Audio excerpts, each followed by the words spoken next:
Hello, chess fans. We are against UFO 84, and we're going to be playing the Hyper Tricky Repertoire. So if I could ask you guys to subscribe, so we hit 1,000 subscribers soon. Okay, so we go with A3 the Mangarini. This is our favorite variation of D5. Okay, D6. I hate D6. I hate playing against D6 so much. It is so annoying.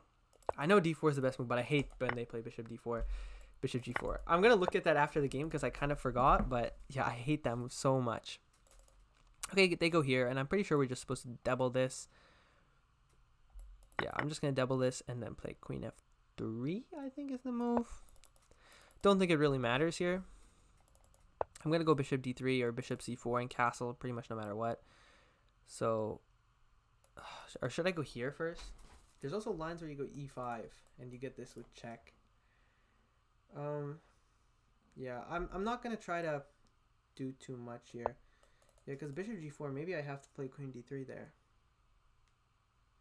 Which I did not really want to do. And if Bishop E6, what am I doing? Yeah, what am I doing on Bishop E6? Maybe I should have gone Bishop D3? I feel like I've made the same mistake before. Like, this is a very familiar position for me. I could take and go Queen H3. Okay, I'm going to start playing fast. My opponent's up on time. And I don't really like being down on time. So we're going to go here. Queen D7 is the only way to guard it. We can go E5, though Knight D5. So, okay, there. I assume we're going to see E5. And yeah, I'm going to trade queens. Because the endgame is favorable for me. And go here. Get rid of any weaknesses. They just want to do that so they can go here. Knight has no squares here. Knight probably wants to go here, so let's go G3, anticipate what my opponent's going to do and try to counteract it. Now, did I see that move? Clearly I didn't, which is, yeah, I only saw really one of my opponent's plans. And, ooh, that does not feel good to me because you're creating sort of squares for my pieces now. B3, now Knight C4 is, Knight on C4 is very, very good.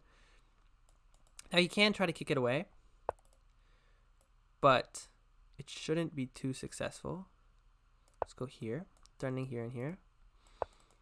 And now let's go A4, keeping our pawns on light squares. Did he just allow A5? Because I guess he's threatening, he thinks he has here, huh? Okay, actually, let's go A5. And I think after here, you have no way to protect both pawns. Like, how? How do you protect both these? Oh, he has here. And he also was threatening my my F3 pawn for the past like 5 moves, which I think both of us sort of just overlooked. Okay, let's go here, threatening this. He goes there. Let's go here. I'm willing to get good bishop versus bad. Like, for example, takes, I would win this pawn. So maybe he should take here. Then I have connected good pawns, so okay, let's push. I'm willing to get this trade off because then I can get a knight to c4, and the knight on c4 is excellent. Knight on c4 would be very nice. Yeah, I'm willing to make that trade 100 times out of 100, I think. The knight on c4 is just very, very nice. With the position closed, it should basically give me an advantage. I assume that I'm better here. Now, it could be a false assumption. But okay, let's bring the king into the game. I want to go h4 now. Maybe king h3 and then here, just push the pawns. Okay, he goes there. I think that's quite reasonable. I could try to force that to be a weak pawn. What if I go here? Am I not just forcing c5? Doesn't he just have to play c5 here? Yeah. Now, is that a victory for me? Is the real question. I'm not sure. I wanted him to play c5, but I'm not so sure how good that is for me. Now, let's try to double on this file. Okay, so let's keep the king to guard this.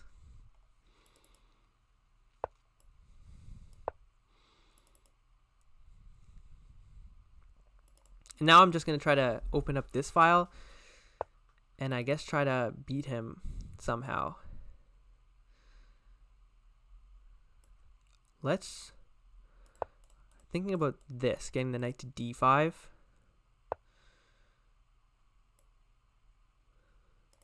Let's go here, attacking this pawn.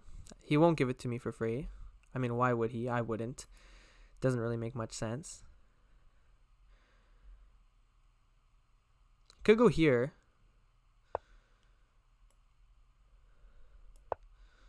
I could have gone here, I guess. Okay, he chooses this.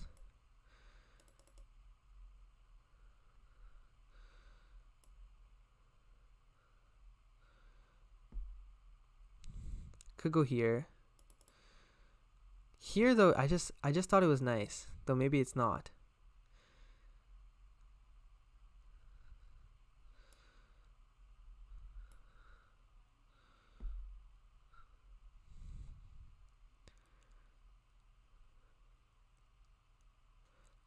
Let's go here.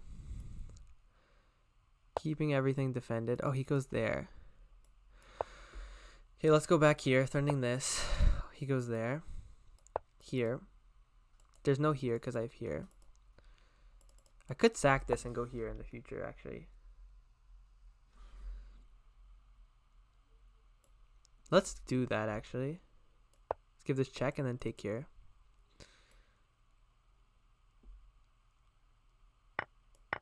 Now, if here I have knight g4, which is a nice check to give. If takes, I think I'm just better there.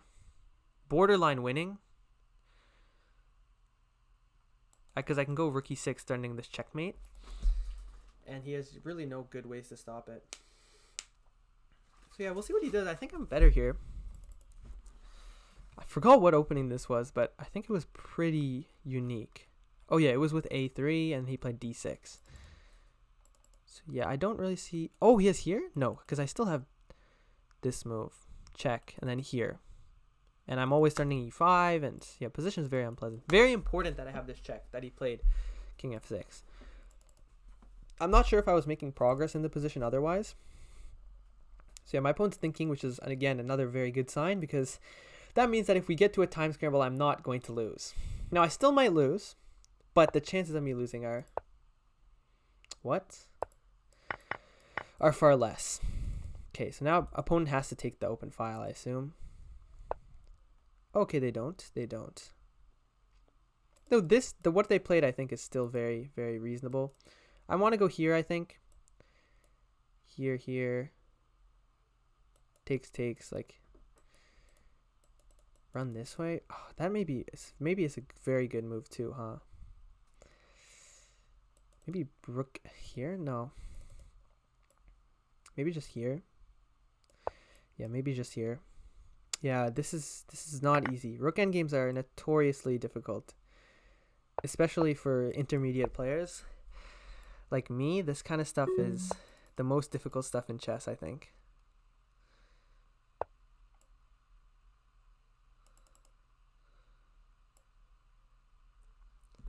Let's go here. Threatenings. Okay, that I think is mistakes, because I got this check. And I can take and go here. Yeah, I think he blundered. Okay. Yeah, wow. Wow, what a very intense game. But I think I had the upper hand the whole time. And yeah, I had no advantage from the opening. Queen f3 just here, not even better. That's just what's really hard to believe about this, is it's not that good for white. Even though we got our d4 off, they committed to this d6. I think it's definitely possible that bishop c4 here is maybe the most practical move. Then you get center fork tricked. Though I guess you do have a3, so after takes. Is this actually good? You just have the move a3.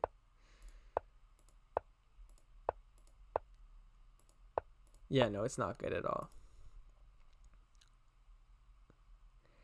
So even though I did recommend this as like sort of, oh, you do have c3 like here, or b3 even, looking at here. Engine likes white, but I don't really like white there. So the other move that I tried here is h3. And okay, they can go d5. Well, then we just run into the same line. Okay, we have h3 included. There's no point in going d5. So 99.9% of opponents are going to go bishop e7. And now I was just thinking d4, but yeah, you just really don't have anything here. There are castles. d3, yeah, you have nothing. There's nothing to be claimed here as white. So you have to go d4 then. Bishop e7, and even this already gives up almost all the advantage, which is so hard to believe because like I'm doubling his pawns. Does that not make sense? So I should go bishop b5, and then after bishop d7, knight takes c6, bishop takes here, bishop d3. Provoking the bishop to here was good, I guess, so that he doesn't have bishop d7. For example, castles. Bishop's pretty bad here on d7. c5. There's a Daniel Dubov game here. And yeah, I can actually get behind this position. It looks reasonable why I'm better. I'm going to go f4, f5, and I have attack, and this is a classic sort of position. But this, yeah, just did not look good for me. And yeah, here the endgame's probably about equal. I did not really like d4, though Engine likes it a lot. And yeah, here, I mean, probably I should go rook d1 just to prevent that. Rook d8, knight a4, just so that after here I can get in. But yeah, I did not see that. Did not see that was his idea, and I really like my position here. Rook takes f3. Yeah, we both kind of just missed this pawn was hanging for a while. And then finally I saw it. But yeah, kind of mutual blindness. We were both focused on the queen side. And yeah, here I got a good position. Yeah, here I'm clearly better. Is provoking c5 good for me? I really wanted to provoke c5. I wanted him to create more weaknesses. Now I got b6 for my knight. I get d5 for my knight. These two squares are opened up because he can never kick me out anymore. So I think this was well played by my part. g4 is not necessary. I don't know, feels decent. And he just missed g5. So he has to go g5 himself here. Rook takes f4. E takes f4 and e5. Yeah. Wow.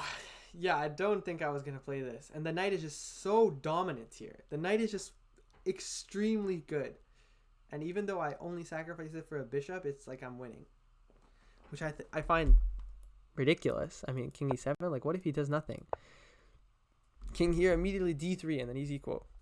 So I have to go knight b6. Okay, threatening here. Okay, let's say he defends. Then e6 here. I mean, yeah, even if he sacks back, I mean, I'm not sure, like, is this so good for me?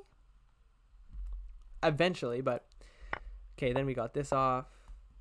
Not for g4. Oh, I did not see this. That's nice, just to keep pieces on the board. And then rook f3, wow. But yeah, knight g4 I thought was cleanly on better. c4, very nice move.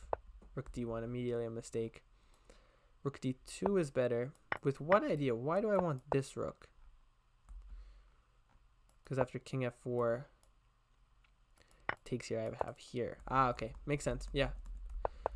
I was more so worried about playing passively, which is bad. Yeah, and here he could have sort of evened things out, I think. Rook d7 here, check. If here he gets mated, so he has to go king e7. I take here, he takes here, and yeah, this is not a nice position. This is not something I would want to play. But this was nice for me because then I just come back here and win. So yeah, I think a decent showing of the Mangarini. I think the main things to take away from these games are, yeah, this d6 move is honestly pretty underrated for black. I think it's pretty good. In my opinion, it's a pretty good line. And yeah, I mean, you can't be really mad with a line that's pretty good. Another line I think is kind of underrated is actually bishop c5. I think that the center fork trick doesn't matter as much as people think here. For example, takes. And yeah, there's a lot of moves here, but knight b5 is a nice engine line, threatening f4 and e5. And a lot of people don't know this is white. So, I mean, if you don't think your opponent goes here after bishop d3, I mean, it's dead equal. There's no advantage to be had for either side here. So, yeah, that's in today's video, guys. If you liked the video, please remember to like and subscribe, and I'll see you guys in the next one.